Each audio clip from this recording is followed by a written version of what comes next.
നിയമസഭാ തെരഞ്ഞെടുപ്പിൽ മത്സരിക്കണമെന്ന് എംപിമാരായ കെ സുധാകരനെയും അടൂർ പ്രകാശിനെയും സമ്മർദ്ദത്തിന് വഴങ്ങുകയാണ് കോൺഗ്രസ് നേതൃത്വം.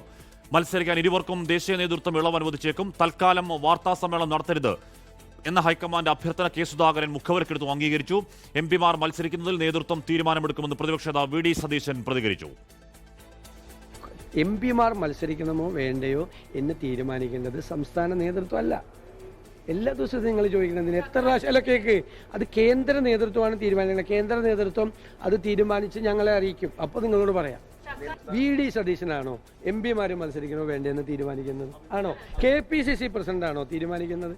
എംപിമാർ ഉന്നതരായ നേതാക്കളാണ്, കോൺഗ്രസ് ദേശീയ നേതൃത്വം.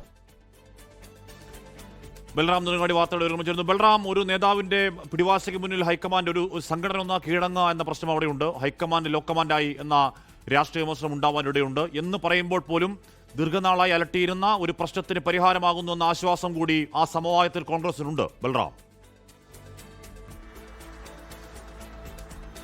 ഹാഷ്മി, കോൺഗ്രസിന്റെ സ്ഥാനാർത്ഥി പട്ടിക തയ്യാറാക്കുന്ന ഘട്ടത്തിൽ ആരംഭിച്ചതാണ് ഹൈക്കമാൻഡ് എംപിമാർക്ക്, അതായത് കെ സുധാകരന് മുന്നിൽ വഴങ്ങുമോ അല്ലെങ്കിൽ കെ സുധാകരൻ ഹൈക്കമാൻഡിന് മുന്നിൽ വഴങ്ങുമോ എന്ന ചോദ്യം ഒരു കീറാമുട്ടിയായി ഈ കഴിഞ്ഞ മാരത്തോൺ ചർച്ചകൾക്കിടയിലെല്ലാം തന്നെ ഉയർന്നു വന്നതും ആ ഒരു വിഷയം തന്നെയായിരുന്നു. കഴിഞ്ഞ ദിവസം ഒന്നാം ഘട്ട സ്ഥാനാർത്ഥി പട്ടിക പ്രഖ്യാപിക്കുന്നതിന് തൊട്ടു മുമ്പായി KPCC പ്രസിഡന്റ് സണ്ണി ജോസഫ് എംപിമാർ മത്സരിക്കേണ്ടതില്ല എന്നുള്ള KPCCയുടെ നിലപാട് ഹൈക്കമാൻഡ് അംഗീകരിച്ചു. അത് എംപിമാരെ അറിയിക്കാൻ ഹൈക്കമാൻഡ് ചുമതലപ്പെടുത്തിയിട്ടുണ്ട് എന്നും എംപിമാരെ അറിയിച്ചിരുന്നു.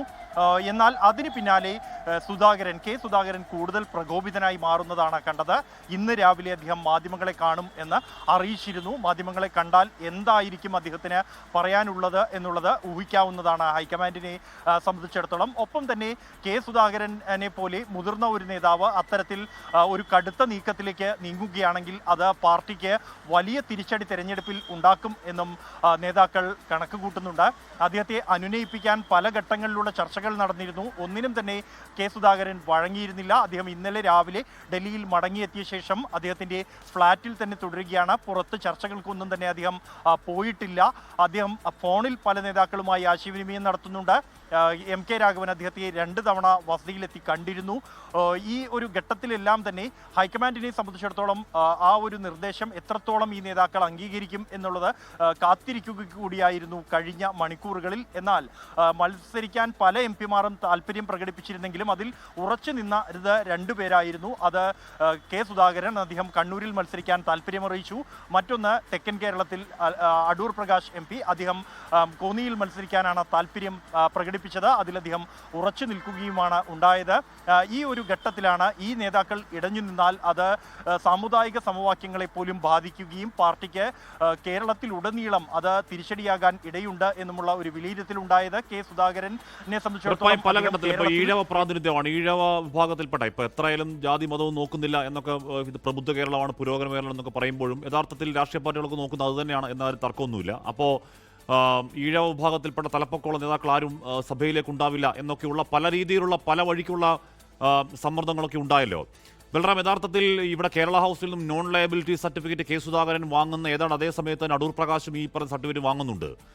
അത് കെ സുധാകരൻ സ്വതന്ത്ര സ്ഥാനാർത്ഥിയെ മത്സരിക്കുമെന്ന ഒരു പ്രഷർ എന്ന നിലയ്ക്ക് ആയിരുന്നു നമ്മൾ കരുതിയതെങ്കിൽ ഹൈക്കമാൻഡിൻ്റെ ഈ ഒരു സന്ദേശം കിട്ടിയ മുറയ്ക്ക് മത്സരിക്കാനുള്ള ഒരുക്കങ്ങൾ തുടങ്ങി എന്നുകൂടി വേണമെങ്കിൽ മനസ്സിലാക്കാമല്ലേ ബൽറാം?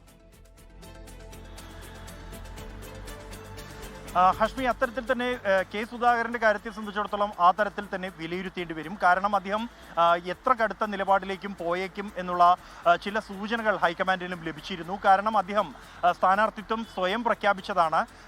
പ്രഖ്യാപിച്ച ഒരു കാര്യത്തിൽ നിന്നും പിന്നോട്ട് പോകുന്ന ഒരു സ്വഭാവം അദ്ദേഹത്തിന്റെ പൂർവ്വകാല ചരിത്രം പരിശോധിച്ചാൽ ഇല്ല എന്നതുകൊണ്ട് തന്നെ അത്തരം കടുത്ത നീക്കങ്ങളിലേക്ക് കെ സുധാകരൻ പോവുകയാണെങ്കിൽ അത് പാർട്ടിക്ക് വലിയ തിരിച്ചടിയാകുമെന്ന് ഹൈക്കമാൻഡ് വിലയിരുത്തുന്നുണ്ട്. പ്രത്യേകിച്ച് അദ്ദേഹം മത്സരിക്കാൻ ആവശ്യമായ പ്രാഥമിക തയ്യാറെടുപ്പുകളെല്ലാം നടത്തിയിരുന്നു. കേരള ഹൗസിൽ നിന്നും നോ ലയബിലിറ്റി സർട്ടിഫിക്കറ്റ് വാങ്ങിയിരുന്നു. പാർലമെന്റിലെ വിവിധ വകുപ്പുകളിൽ നിന്നും അദ്ദേഹം നോൺ ലയബിലിറ്റി സർട്ടിഫിക്കറ്റ് വാങ്ങിയിരുന്നു.